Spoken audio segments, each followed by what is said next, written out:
The Valoran Empire had ruled the galaxy for 3,000 years.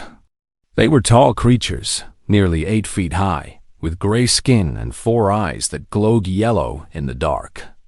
Their bodies were strong, built for war, and their technology was far beyond anything most species could imagine.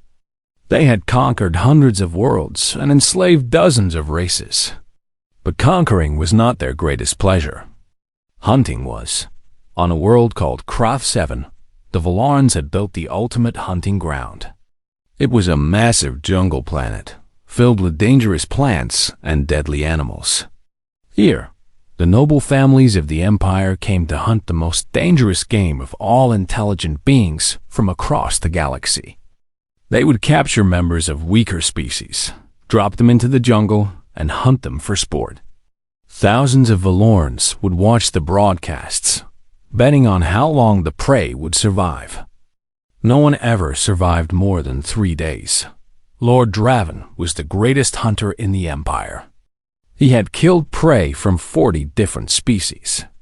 His trophy room was filled with the heads of creatures that had once begged for mercy. He was bored. He needed something new, something that would challenge him. When his scouts returned with news of a small blue planet called Earth, he smiled for the first time in years. The humans, his scouts reported, were weak. They had no claws, no fangs, no natural weapons.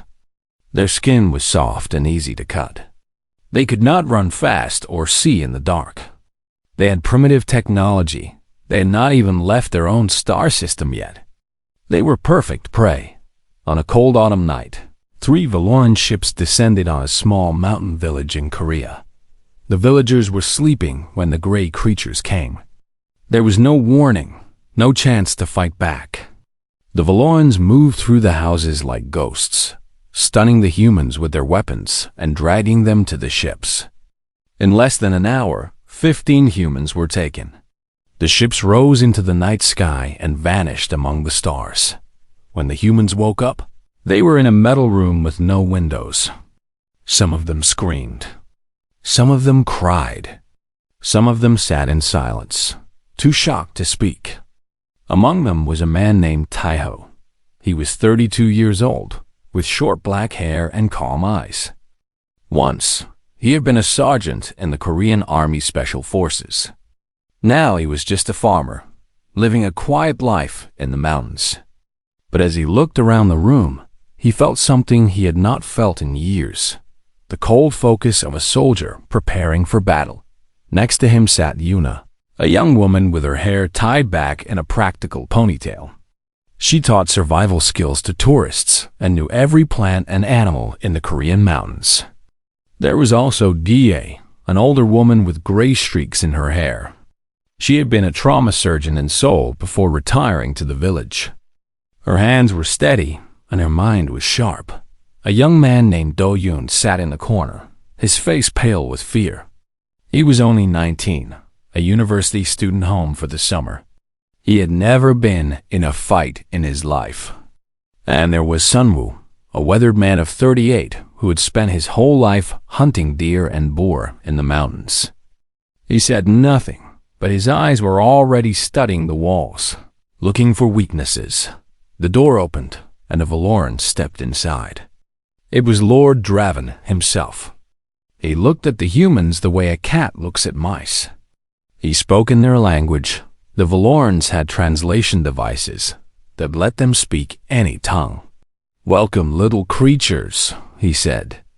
"You have been chosen for a great honor. You will be hunted on Krath 7, the greatest hunting ground in the galaxy. Try to survive. It will make the game more interesting." An old man stood up, his voice shaking with anger. "You cannot do this. We have rights. We are people." Lord Draven laughed. It was a cold, empty sound. "You are not people. You are prey." He turned and left the room. The ship traveled for 2 days. The humans were given water but no food. They were not told where they were going or what would happen to them. Some of them gave up hope. They sat against the walls and stared at nothing. But Taiho did not give up. He moved among the prisoners, learning their names, their skills, their strengths. He spoke to them quietly, calmly, planting seeds of hope in their hearts. When the ship finally landed, the humans were dragged out in the blinding sunlight. They stood on a platform above a jungle that stretched to the horizon in every direction. The trees were purple and red, and strange birds circled in the alien sky. The air was thick and hot, filled with unfamiliar smells. Lord Draven stood before them one last time. Behind him, floating cameras recorded everything for the viewers back home. "You will be given nothing," he announced. "No weapons, no tools, no food. You will run into the jungle, and we will hunt you. If you somehow survive for 10 days, you will be released. But no one has ever survived more than 3. He smiled, showing rows of sharp teeth. "The hunt begins at sunset. I suggest you start running." The humans were pushed off the platform and fell into the soft mud below. Around them, the jungle was alive with sounds: clicking insects, screaming birds, and somewhere in the distance, the roar of something large and hungry. Some of the humans panicked. They ran in different directions, crying and stumbling through the undergrowth. But Taiho's voice cut through the chaos like a knife. "Stop! Everyone, stop and listen to me." They stopped. Something in his voice demanded obedience. "If we run alone, we die alone," Taiho said. "They want us to panic. They want us to scatter like frightened animals. We are not animals. We are human beings. And if we work together, we can survive." Yuna stepped forward, her eyes scanning the jungle. "He's right. I know jungles. Not this one, but the principles are the same. We need water, shelter, and a plan." GA nodded. "I can help with injuries. But we need to stay calm and think clearly." Sunwoo pointed toward a rocky hill in the distance. "I ground. We can see them coming. Caves for shelter." Even Doyen, pale and trembling, forced himself to stand straighter. He did not know what he could offer, but he knew he did not want to die like a frightened rabbit dot as the sun began to set, and the Valoran hunters prepared their weapons. The 15 humans moved together through the alien jungle. They did not run in panic. They moved with purpose, helping each other over obstacles, watching each other's backs. From his command ship, Lord Draven watched the monitors with amusement. "Look at them," he said to his officers. "They actually think they have a chance. How entertaining." But deep in the jungle, huddled in a cave as darkness fell, Taiho looked at the scared faces around him and made a silent promise. He would not let these people die. He would find a way. "They think we are prey," he said quietly. "They have hunted 100 species and never lost. But they have never hunted humans before." His eyes were hard in the dim light. "They have no idea what they have just started." Outside, the first hunting horns echoed through the jungle. The hunt had begun. The first night was the longest of their lives. The humans huddled together in the cave, while strange sounds echoed through the jungle outside. Hunting drones flew overhead, their red lights scanning the darkness. The Valoran hunters moved through the trees, their yellow eyes glowing like demons in the night. Twice, the hunters passed close to the cave. Twice, the humans held their breath and prayed. But they were not found. When dawn came, Taiho gathered everyone together. "We survived one night," he said. "That is more than they expected. Now we need to get organized." He looked at each person, remembering the conversations he had during the journey. "Yuna, you know survival. Teach everyone what they need to know. Sunwoo, you are our scout.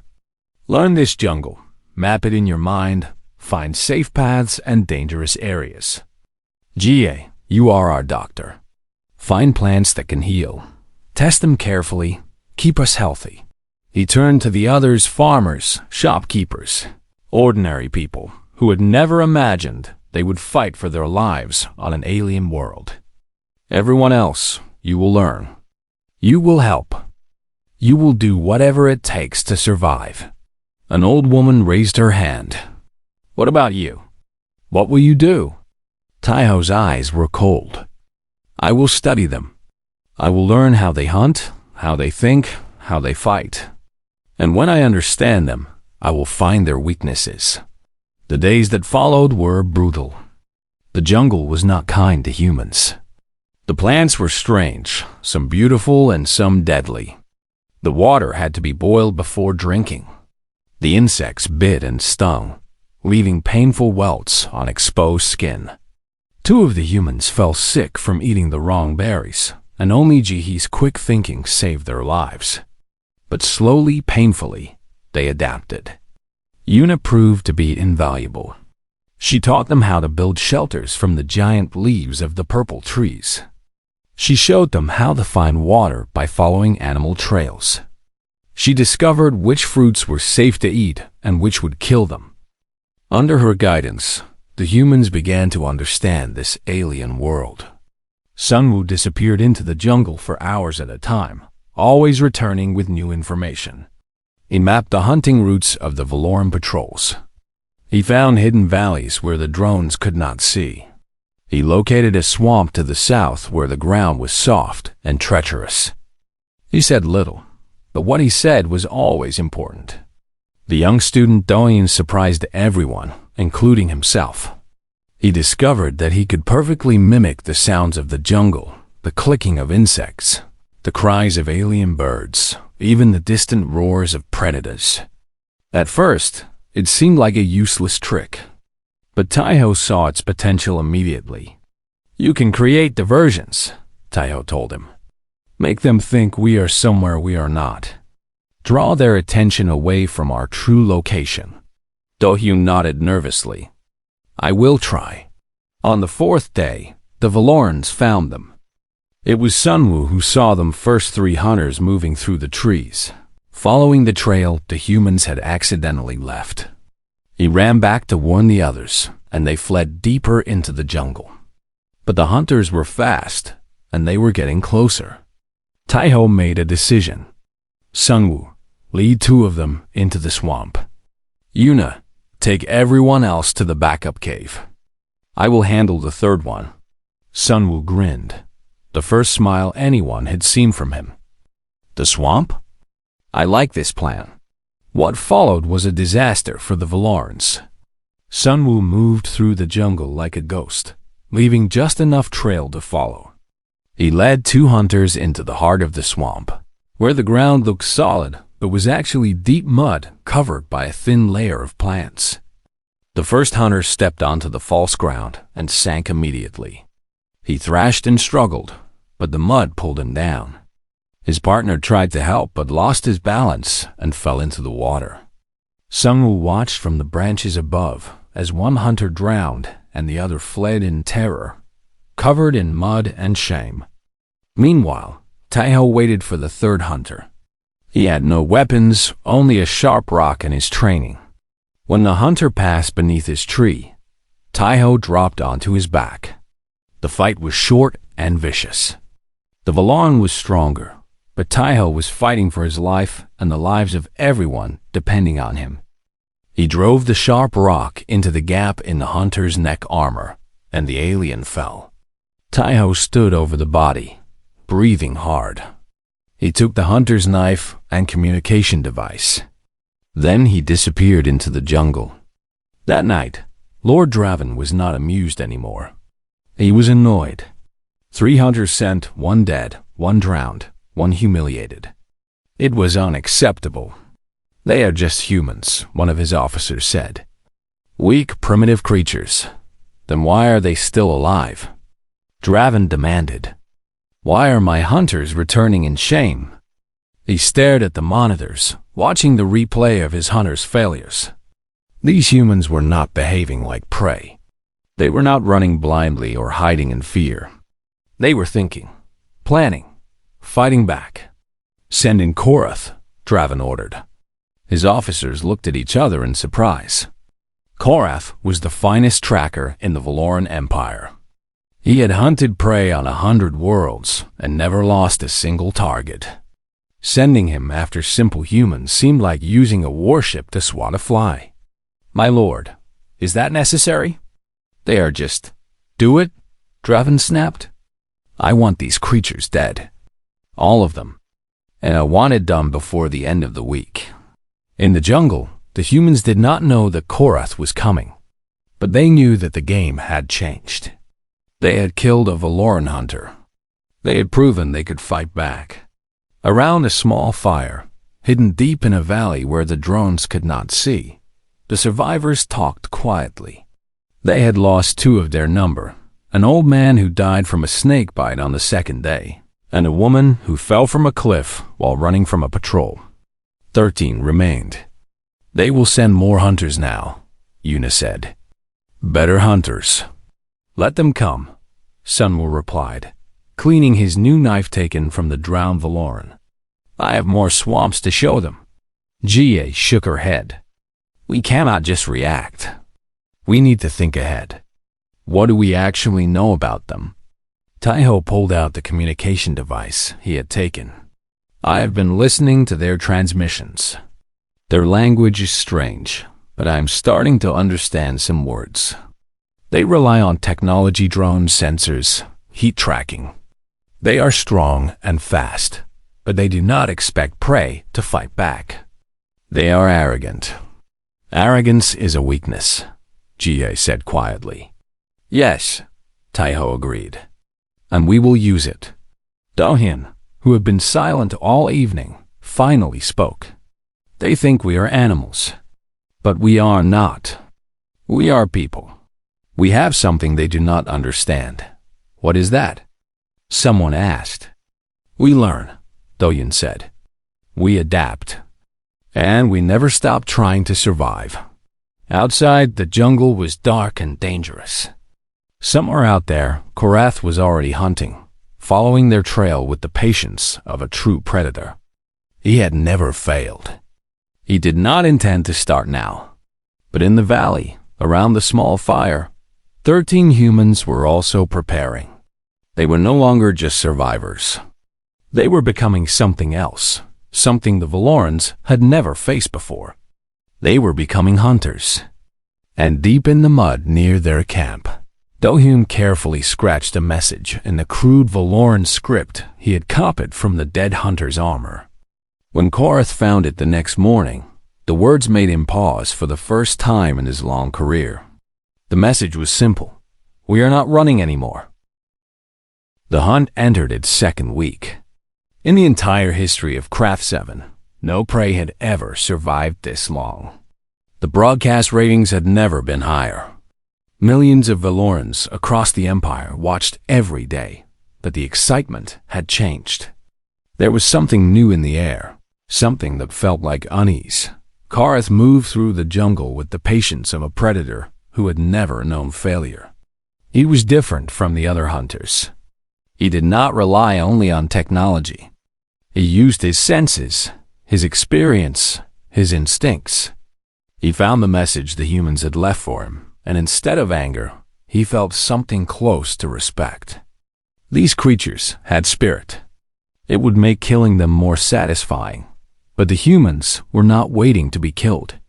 They were planning. Taiho had spent days studying the captured Valoran equipment. He understood now how the drones worked, how they tracked heat signatures and movement. He knew the communication frequencies the hunters used. And he had an idea. "We need to stop running," he told the group. "Every time we run, we leave trails. We make mistakes. They will catch us eventually if we keep playing their game." So we changed the game. "How?" Yuna asked. "We attacked them."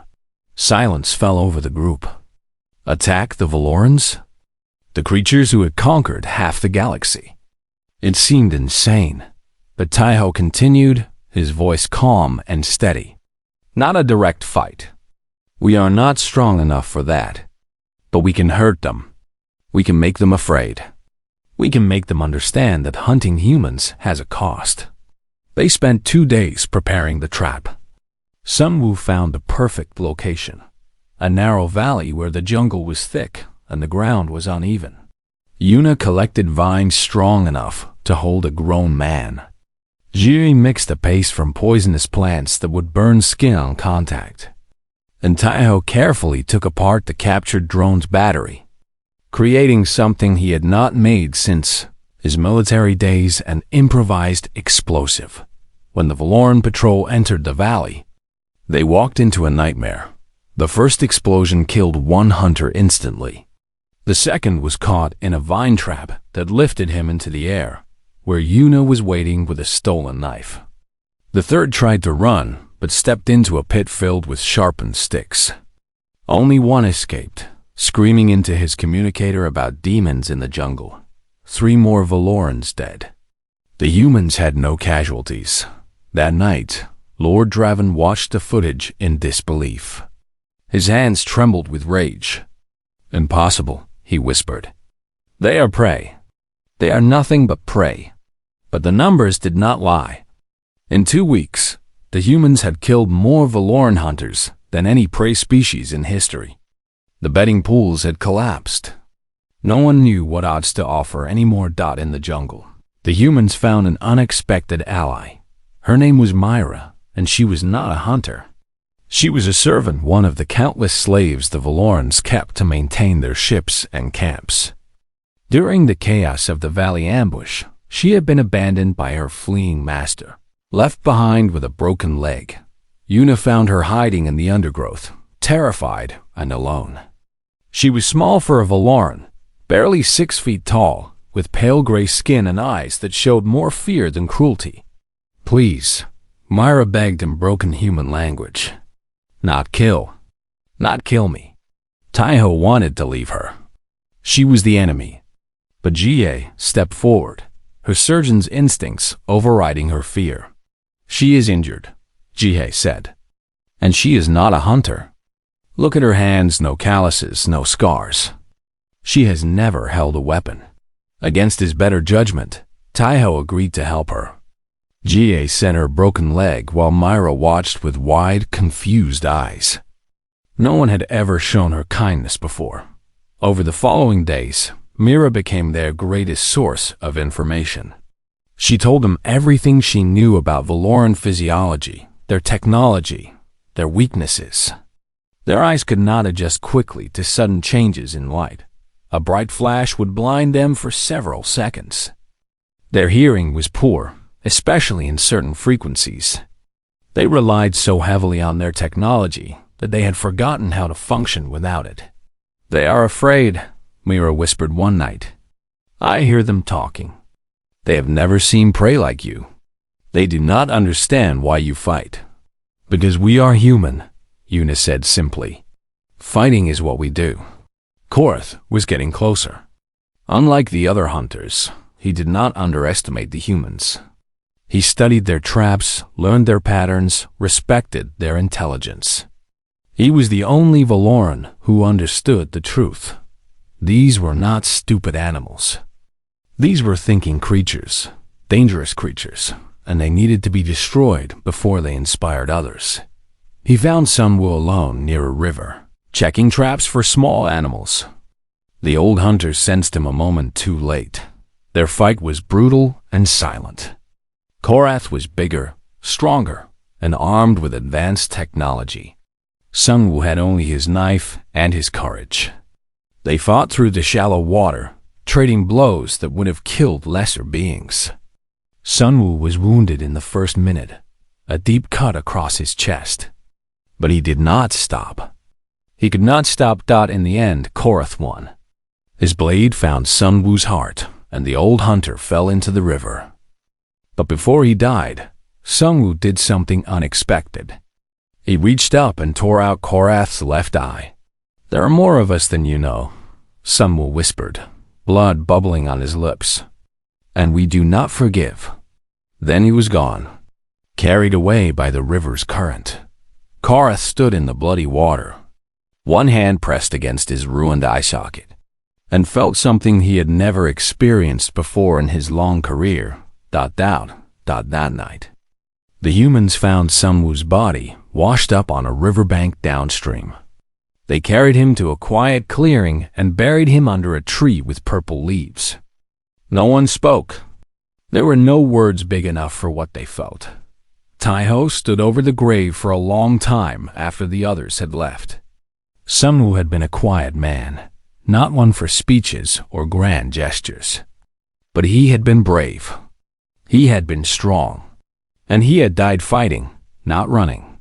"I will finish this," Tai-Ho whispered to the grave. "For you. For all of us." When he returned to the camp, his face was different. The calm farmer was gone. In his place was something harder, colder, more dangerous. "We are done defending," he told the group. "We are done waiting for them to find us. From now on, we hunt them." Yuna nodded slowly. "What is the plan?" "We split into teams. We hit them everywhere at once. We destroy their supplies, their equipment, their confidence. We make them understand that every day they stay on this planet, they will lose more hunters." "And Korath?" GA asked. "He is still out there." Tai-Ho's eyes were cold. "Korath killed Sun-Woo. Korath will die last. I want him to watch everything he believes in crumble before I end him." Dahan stepped forward. He was not the scared boy who had arrived on this planet 2 weeks ago. His eyes were hard, his hands steady. "Tell us what to do." Tai-Ho looked at the small group of survivors, farmers, teachers, students, ordinary people who had been taken from their homes and thrown into hell. They were tired, hungry, wounded, and grieving. But they were not broken. They wanted prey, he said quietly. They found predators. Outside the camp, somewhere in the darkness, Korath cleaned his wounds and planned his next move. He had lost an eye, but he had gained something valuable. Understanding that these humans were not like other species. They did not fight only for survival. They fought for revenge. They fought for each other. They fought because fighting was in their blood, burned into their very souls. For the first time in his life, Korath wondered if he was hunting prey or if he was being hunted. Week 3. The Valoran Empire was watching. Millions tuned in every day to the broadcast from Krath 7, but the mood had changed completely. The cheering had stopped. The betting had ended. Now they watched in silence, and in that silence, there was something that felt very much like fear. The humans had become ghosts. Tai-Ho divided the survivors into 3 teams. Yuna led one group, focused on destroying supply caches. Tai-Ho led another, targeting hunting patrols. GA stayed at the main camp with Mira and the wounded. But even they were not passive.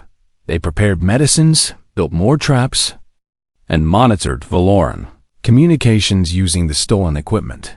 The results were devastating. Yuna's team found a Valoran supply depot hidden in a cave system. They waited until nightfall, then struck. Using Myra's knowledge of Valoran technology, they disabled the security systems. They poisoned the water supplies with the toxic plant paste GA had created. They destroyed the food stores. They left a message burned into the ground. "Leave this world or die here." The Valorans who found the depot the next morning were physically sick for days. 3 had to be evacuated from the planet entirely. Meanwhile, Tai-Ho's team was hunting hunters. They had learned so much in 3 weeks. They knew how Valorans moved, how they communicated, how they thought. They knew that the aliens were overconfident, that they never expected prey to attack first. They used this knowledge like a weapon. A Valoran patrol would enter a section of jungle, following a trail of carefully placed footprints. Do-Hyun would create sounds in the distance, the cry of a human voice, the crash of someone running through undergrowth. The hunters would follow the sound, eager for a kill, and walk straight into an ambush. Tripwires tied to rocks. Pits filled with sharpened stakes.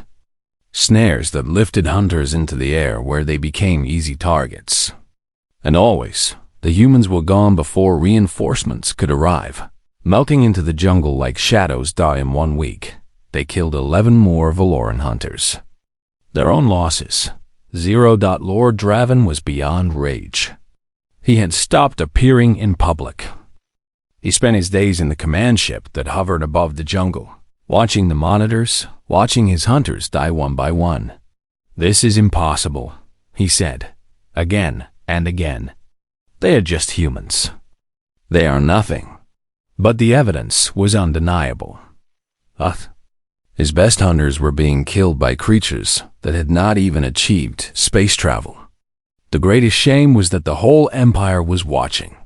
His reputation, his legacy, his honor all were being destroyed by a handful of soft-skinned aliens with nothing but rocks and sticks. "We need to end this," Draven announced to his officers. "Send everyone, every hunter, every drone, every weapon we have.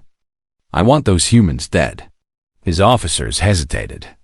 One of them, a veteran named Telkor, spoke carefully. "My lord, perhaps we should simply leave. Declare the hunt complete and leave?"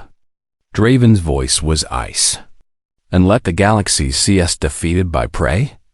Let every slave, every conquered species, every enemy of the Empire see that humans can beat us? No, we will kill them all. We will burn that jungle to ash if we must. But we will not leave until every human is dead." He turned to look at the monitors again. "And bring me their leader, the one called Taiho. Bring him to me alive. I will kill that one myself." In the jungle, the humans sensed the change. The patrols increased. The drones flew lower and more frequently. The hunters moved in larger groups, their usual arrogance replaced by nervous caution. "They are getting desperate," Yuna observed. "That makes them more dangerous."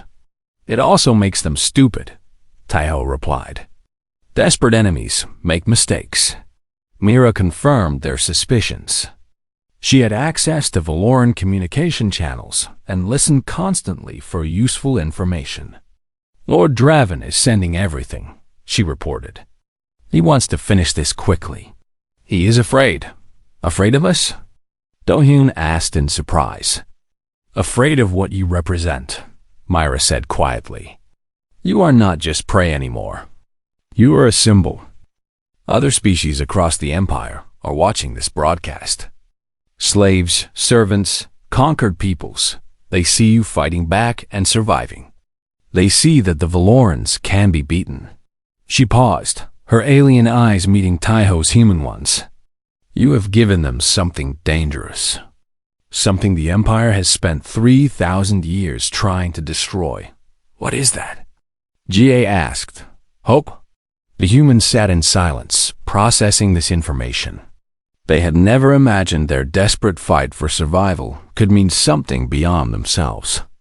They had just been trying to stay alive. But now they understood that they were fighting for something bigger. Taiho stood up, his mind working. "If the whole Empire is watching, then we need to give them a show they will never forget." The plan was audacious, possibly suicidal. But no one objected. That night, they captured a member of Lord Draven's elite guard. It was Do-hyun who lured him in, using his mimicry to create the sound of a wounded human crying for help. The elite guard, a massive Valoran in black armor, came to investigate alone, a mistake born of arrogance. He found himself surrounded by humans who emerged from the trees like vengeful spirits. The fight was short. Even an elite guard could not defeat 6 determined humans attacking from all sides in complete darkness. They did not kill him. They had other plans. Taiho stood over the defeated guard, who lay bound and helpless on the jungle floor. "You will carry a message to your master," he said calmly. "Tell Lord Draven this. We are coming for him. Not tonight, not tomorrow, but soon. We are coming, and nothing he does will stop us." He leaned closer, his voice dropping to a whisper. "Tell him to look at his trophy room. Tell him to look at all those heads on his walls, all those species he has hunted. Tell him that soon his head will join them." The guard was released at the edge of the Valoran camp.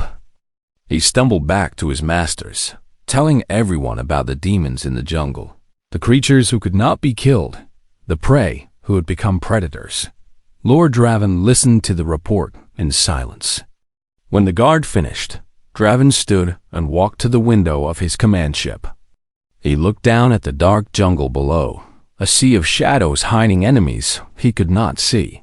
For the first time in his long life, the great hunter felt something cold in his chest. It was not anger. It was not frustration. It was fear. He had hunted 100 species across 1,000 worlds. He had never lost. His name was spoken with terror on countless planets. He was Lord Draven, the greatest hunter in the Empire. But down there, in that jungle, something was waiting for him. Something that did not run, did not hide, did not surrender. Something that had taken his hunters, destroyed his equipment, and humiliated him before the entire galaxy. The humans were coming for him, and for the first time in his life. Draven was not sure he would survive. In the jungle, around a small fire hidden from the drones. 10 surviving humans prepared for their final mission. They were exhausted, wounded, and far from home. But their eyes burned with something that the Valorans had never understood and could never defeat: determination. "Tomorrow," Taiho said quietly, "we end this." No one argued. No one expressed doubt.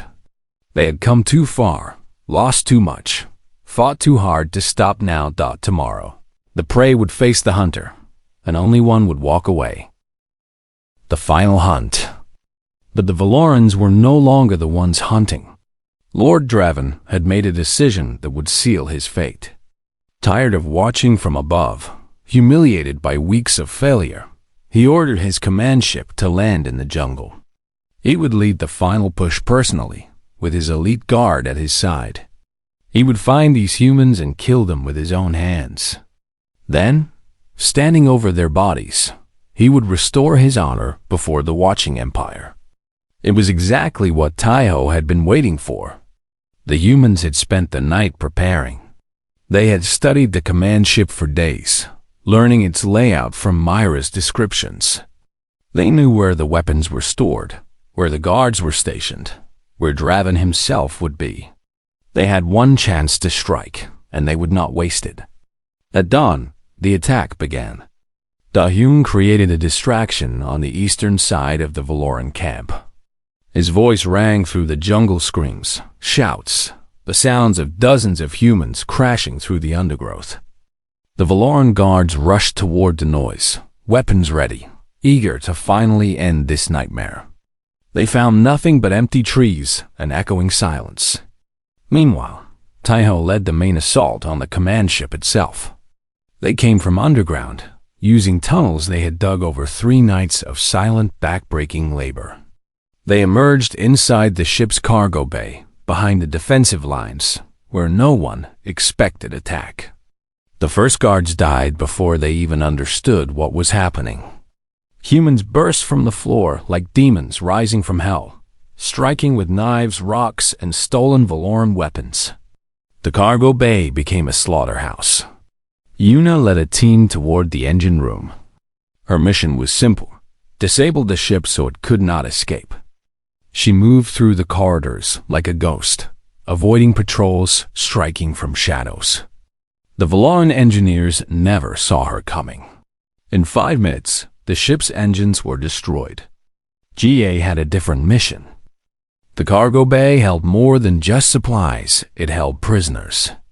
Other species, taken from other worlds, waiting to be hunted. Mira guided her through the ship to the holding cells. When the doors opened, dozens of alien eyes stared at GA in disbelief. Some were tall and thin, with feathers instead of hair. Some were short and stocky, with thick gray skin. Some looked almost human. All of them wore the same expression: hopeless resignation. "Come with me," GA said simply. "We are leaving, and we are taking you with us." One of the prisoners, an elderly creature with scales and sad eyes, spoke in halting Valoran. They will catch us. They always catch us. Not today, Jihei replied. Today, the hunters die. She led them out of the cells, into the chaos of the ship, toward freedom. Taiho moved toward the heart of the ship. He had one target, one enemy, one goal. Lord Draven had taken everything from him, his peace, his friends, his home. Today, Taiho would take something in return. He found Draven in the trophy room. It was exactly as Mira had described, a vast chamber filled with the mounted heads of 100 species.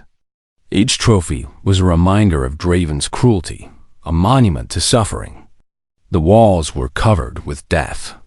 Draven stood in the center of the room, his ceremonial blade in hand. His elite guards lay dead behind him, killed in the chaos of the assault. He was alone, the last hunter standing. So you are the one called Taiho, Draven said. His voice was calm, almost amused. I have been watching you. You are clever for a human. Strong for prey. I am not prey, Taiho replied. No, Draven agreed. I suppose you are not. You are something else. Something my people have never faced before. He raised his blade. But you are still going to die.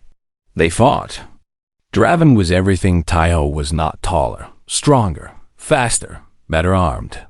His blade was Valoran steel, sharp enough to cut through bone. His reflexes were honed by a lifetime of killing. He was, by any measure, the superior fighter. But Taiho had something Draven did not understand. He had nothing left to lose. For 3 weeks, Taiho had watched friends die. He had buried Sunwoo with his own hands. He had seen ordinary people transform into warriors, had watched them sacrifice everything for a chance at survival.